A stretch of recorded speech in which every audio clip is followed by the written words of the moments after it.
Today's story is about a servant who ends up having an affair with a king's wife. When the king finds out, the servant escapes to save his life, hides his identity, and begins working in a church. But he doesn't know that the nuns there, who appear religious, are actually struggling with difficult and strange desires. After he arrives, a series of unexpected events begins, changing not only his life, but also the lives of all the nuns. Hello friends, my name is Ta, and before we start, let me say, this video is only for entertainment, to explain a film and its concept. We do not intend to disrespect any religion or beliefs.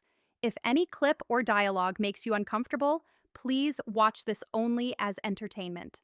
Beginning of the story. We see a nun named Fernanda walking through the forest with her donkey, heading toward the church.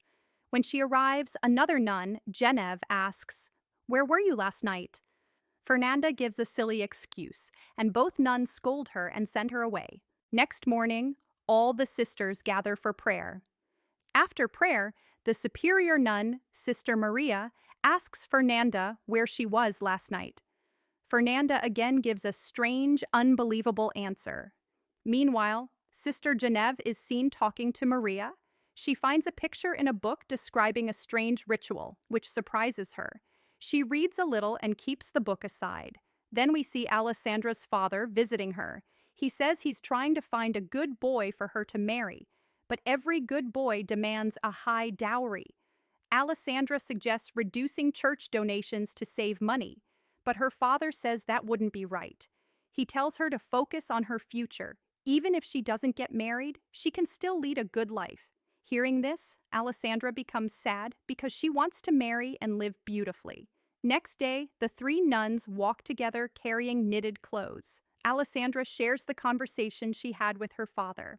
All three become emotional. While walking, they find Lurko staring at them strangely. Annoyed, the nuns march inside and angrily throw his belongings around.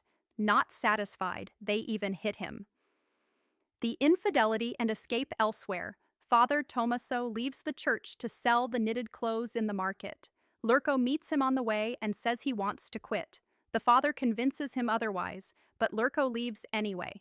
Then the scene shifts to a house belonging to Lord Bruno and his wife Francesca. During dinner, Francesca keeps glancing at their servant, Masset, and he looks back at her. It's clear something is going on between them. Later that night, after they get intimate, Francesca tells Masset that her husband cannot make her happy. He only talks about pride and status. Suddenly, they hear Bruno returning. Masset tries to escape through the window. Bruno sees someone running and follows him to the servants' quarters. Masset reaches his room first and pretends to be asleep. Bruno checks each servant's heartbeat to find who was nervous. When he reaches Masset, he becomes suspicious. Since it's dark, he cannot fully identify him, so he cuts a bit of Masset's hair to match it in the morning. But as soon as Bruno leaves, Masset cuts everyone else's hair slightly to confuse him. In the morning, Bruno fails to identify the culprit because everyone's hair looks the same. He threatens that once he finds the man, he will kill him, and even his wife. Later at lunch, Bruno warns Francesca that he knows she is involved. He threatens to kill her as well. Francesca is fearless and says he won't be able to do anything.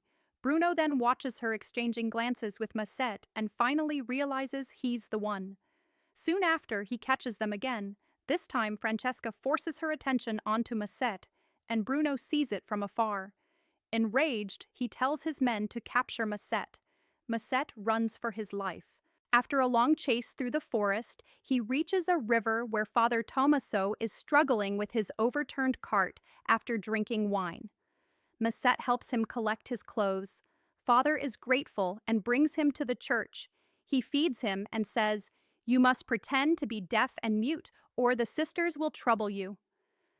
Masset begins work at the church. Next morning, Father introduces Masset to Maria. He is skilled but deaf and mute. He will replace Lurko.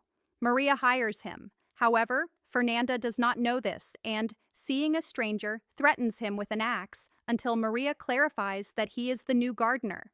Later, Maria informs the sisters that bandits stole the knitted clothes father was taking to market, so their work went to waste. To increase production, she says she will bring more people to help. Alessandra starts working with an elderly nun, Vaio. When a wooden frame breaks, she goes to ask Masset to fix it, not knowing Genevieve is secretly watching. While Masset fixes the frame, Alessandra vents her frustration about her life. She wants to leave the church and live freely, but no one listens to her. Masset remains silent because he is pretending to be mute. That night, Father checks on him, asking how his day went. Masset says he can manage. The nuns and their strange curiosity. Later, Fernanda's childhood friend, Marta, visits her. The two, along with Alessandra, drink wine and have fun. Genevieve also joins them. Marta tells them about a special herb that can make men attracted if used in a certain way. The nuns listen with excitement. Next day, Alessandra brings Masset a handkerchief she made. She wipes his sweat and sits close, her mind filled with romantic thoughts from the night before. Unable to control her feelings, she kisses him. Masset responds. But the church bell rings, and she leaves quickly. During prayer, Fernanda notices dirt on Alessandra's scarf and nails. Later, as Genevieve and Fernanda wash clothes, Alessandra arrives looking very happy. She lies that she was helping the gardener, which they don't believe. Fernanda becomes suspicious. The witch ritual discovery. Fernanda and Marta go to the forest to find the herb. They prepare a strange liquid ritual.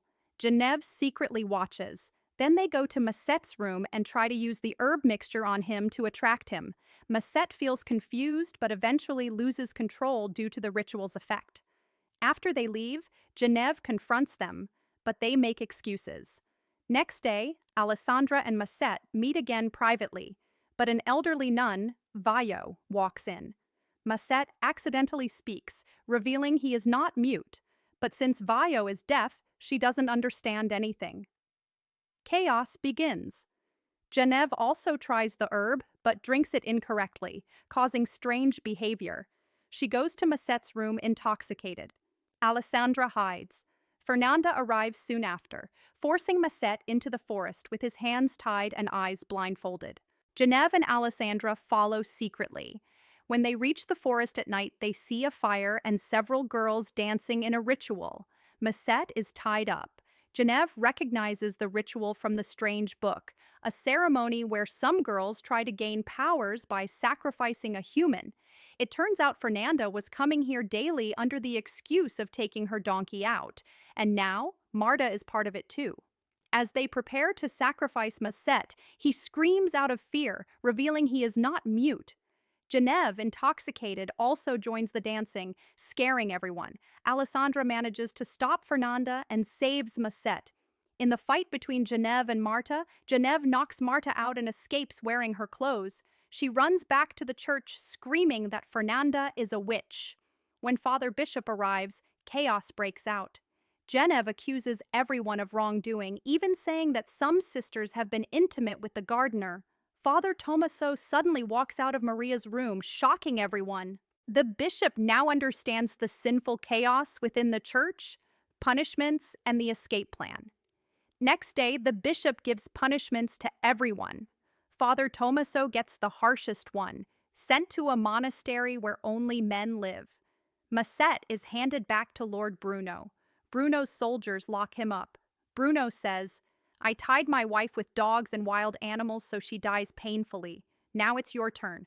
But I won't kill you. I'll torture you alive." After Bruno leaves, Masset begs soldiers to free him, but they mock him. Suddenly, a turtle with a burning candle passes by. The soldiers follow it curiously. The turtle was released by the three nuns. They enter the prison and free Masset, replacing him with a dummy and disguising him in nun's clothes. They run into the forest. Ending. Nearby, Maria meets Tommaso with her donkey. They are now in love. They hear noises and hide. Fernanda sees her donkey and gets confused, but Genevieve pulls her away. After they leave, Maria and Tommaso come out smiling. They realize the sisters helped Masset escape. Hand in hand, they walk away happily. And this is where the story ends. I hope you enjoyed it. If you're new to our channel, please like the video and subscribe.